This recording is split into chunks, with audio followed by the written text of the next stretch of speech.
Hey summoners, let me ask you something. Are you getting ganked in your own lane? Do you ever... Wait, what? Where else would I get ganked? It's not really a gank if I'm not in my own lane. How did this make it past the editors?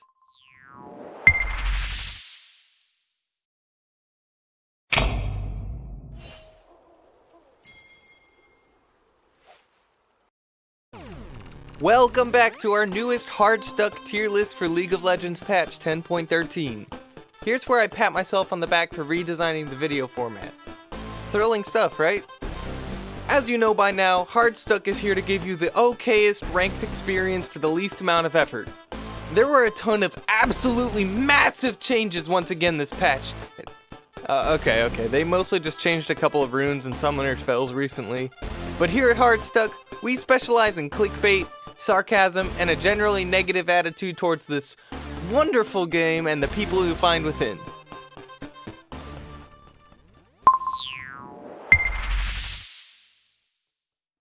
Alright, I know I didn't really talk about the rune changes much, even though they were the highlight of last patch. I don't need 50,000 comments about it, thanks. But because I aspire to be the most thoroughly mediocre and unhelpful guide on the internet, I'll cover them now because we've got a few more coming up. Predator got some mostly quality of life changes that took away the channel time and made the damage only proc on attacks to champions. We're seeing a lot of Predator Annies, Hecarims, even Garens and Blitzcranks over the last couple of weeks, and don't expect this to change. Nothing's more fun than getting run down from the fog of war by a Hecarim whose charge is undodgeable. Woohoo! Guardian got some fantastic changes that it's been needing since it was invented. I have a separate spare keyboard that I keep next to me every time I play a Guardian support, because I know at least once it was going to blow its load at the first arcane comment or minion attack that happened to be in range of my carry. Thankfully most of those concerns are gone now. It's not perfect, but it's definitely better. Thanks, Riot. I really mean it. Okay, great. Now it's nerfed big time. Can't have shit in Detroit. Conqueror has an upcoming nerf to make the stacking slower for most champions. Unfortunately, this is just going to alienate the champions who need it from the ones who abuse it, Garen and Darius. Don't expect big meta shifts here. Honorable mention, Ghost got a nasty buff on 10.12, which is basically just here to take away the ability to kite Darius. Yeah, they nerfed the cooldown, but instead of dying every 3 minutes, now you die every 4. Excellent work here, thanks.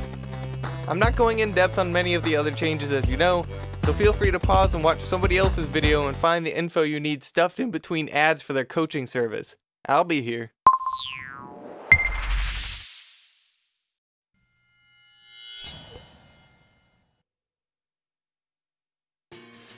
Whoo boy, top lane can't catch a break. While Tryndamere and Vayne haven't gotten as much traction as I may have suggested last week, the only worst possible thing happened. Darius got stronger. With the ghost changes, it's going to be literally impossible to escape this guy in lane, and he was already broken tier. He's so busted right now that I should have just moved everyone else down to S tier, but instead I just made Darius look extra mad. If you play top, if you ever gank top as a jungler, if you ever roam top or split top or even move your screen up there, you should definitely just ban this guy 100,000% of the time. Alright, well, the rest just seems a little lackluster after that. Our other holdovers in Broken Tier are still going strong, as well as a few other picks I'd like to highlight. Urgot, Singed, and Cassiopeia all have impressive win rates lately and are really, honestly, gross counter picks to a lot of the meta. I can't really see any of them beating Darius, but that's why you permaban him. Anyways, these types of champs do really well in a lot of different matchups, and their stats aren't watered down too much by a ton of hype. Practice them up and abuse them against your stubborn juggernaut counterparts. Counterparts. Damn it. That's literally the last line. Come on.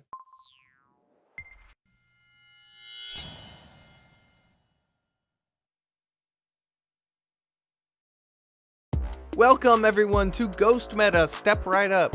I don't care what Hecarim's stats say right now, but with the Predator and Ghost buffs, the latest iteration of Nimbus Cloak, and items like Death's Dance, BoJack Horseman is here to give everyone a real bad time. If I had $1 for every time I tried to flash away from this dude and his E still goes through from half a screen away, I wouldn't be sitting here trying too hard to be clever and begging for your subscribe. Please. Fid got that little baby nerf last patch that did literally nothing, so still be on the lookout for the Scarecrow. I'll give Riot some props. There have been a couple of times that I saw an effigy and thought, ha, can't trick me. And then Crowstorm makes me piss myself as he comes jumping over the wall from the opposite direction. That didn't actually happen. Other than these two, the jungle meta has settled down a bit. It's mostly these AD fighters, with a couple of odds and ends picks that are easy to play like Shyvana and Zac. I might be a broken record, but other than top tier abusers, a jungler's success comes from a basic skill floor and adequate map awareness. Something brain cells. Insert your own joke here. I ought to mention your boy Lil Nock here. Nocturne is getting a buff next patch to make his passive work on jungle monsters like it works on champions. This is huge for his clear, but we'll see if it pushes him into the meta as much as he's still played in the mid lane.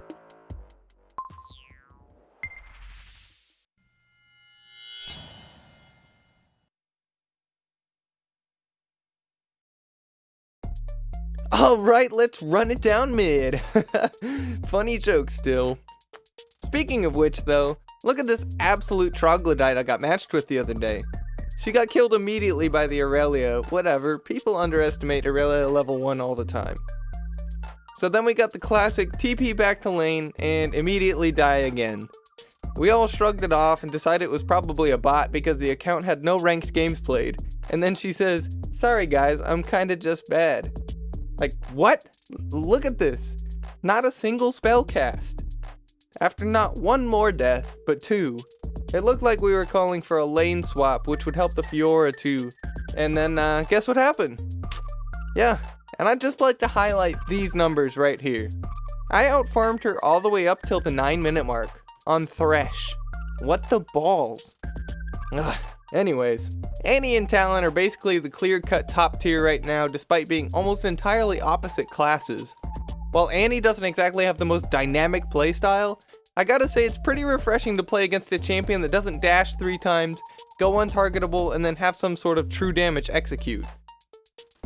I should have used my redesign to clean up this tier list, but frankly I don't really care. You can bleach your eyes later. The S tier is mostly champions I've highlighted recently, and beyond that it's kind of a wasteland. Look out for champions like Twisted Fate and Vladimir abusing Summoner Ghost, and picks like Annie and Galio using Predator in order to guarantee landing their crowd control combos. I ought to mention that Cassiopeia is still doing heinous things in whatever lane she's in, including mid. She's getting a 2 base MR nerf coming up. I don't think that's gonna do much. You also have Aurelion Sol here with a really high win rate, but that's because the only people who play him are masochistic bastards, which that's all they do, is play Aurelion Sol. I don't even think they eat or sleep.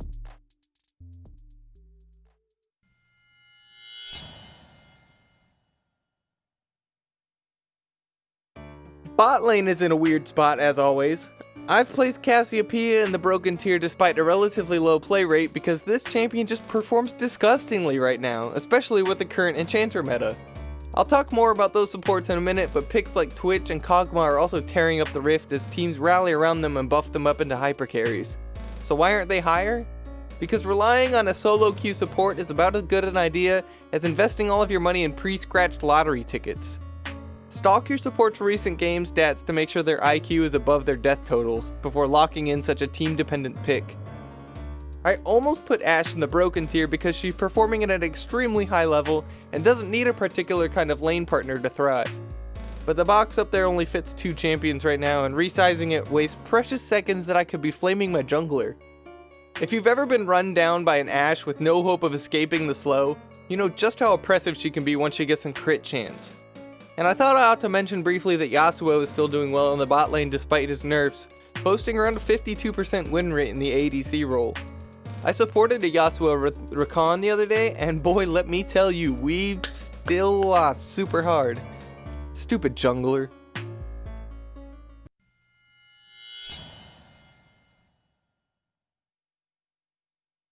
For a few minutes yesterday, the stars aligned and my brain gave me the chemical reactions I needed in order to reorganize this tier list without grinding my teeth to dust, or deleting the whole video out of frustration. The result, as you can see, is a lot of formerly popular support picks disappearing entirely, and some recently strong champions dropping to the bottom tier here. Supports like Karma, Nami, and Senna have underwhelming stats or playstyles in a lot of different ways, and this opened up the S tier to champions that actually define the games they're in on this patch. As I mentioned, we're definitely moving into an enchanter meta this summer, Blitzcrank being the obvious exception here, but he's Blitzcrank. Lulu is our newest entry onto the broken tier thanks to how easily she can buff her carries up into unkillable kaiju beasts with machine gun eyes. There you go, Riot. There's your next champion idea. You're welcome.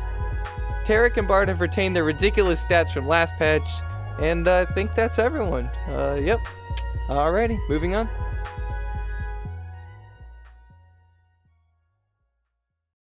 Today on... Whoa. Wait, is this real life? Are you seeing this?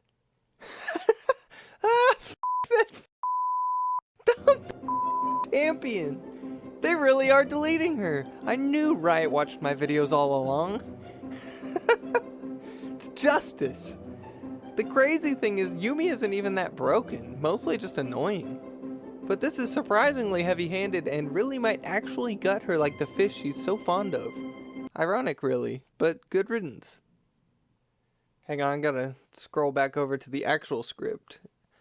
Is there really anything left to complain about after that? Wait, yep, there is. But we're switching gears a little bit for this one.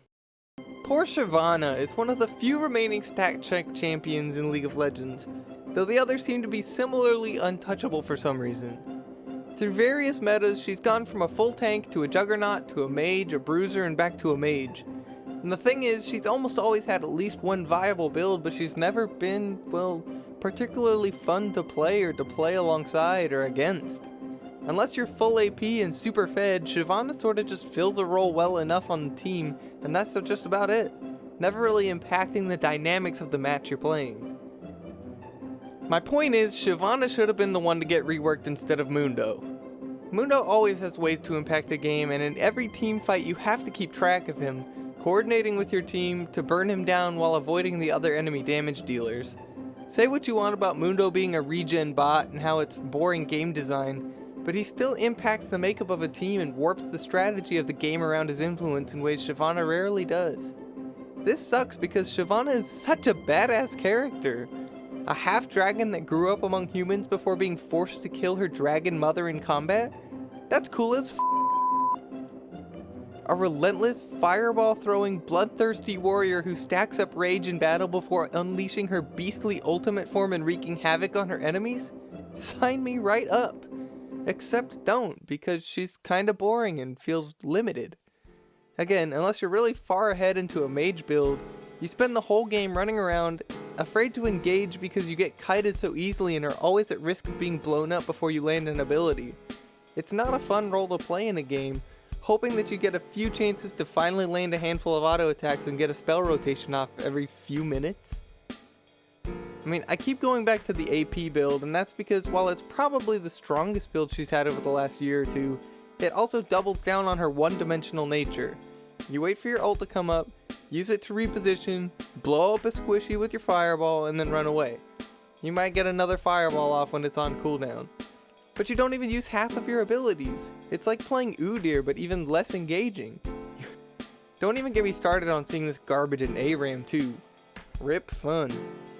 I think you get the point, but I can't help but imagine a reworked Shyvana. Any changes they make to Mundo are probably going to end up feeling relatively similar to his current kit, or perhaps give him the Aatrox treatment where he doesn't even feel like the same champion. Dr. Boris, anyone? That's a lose-lose to me unless they really nail it.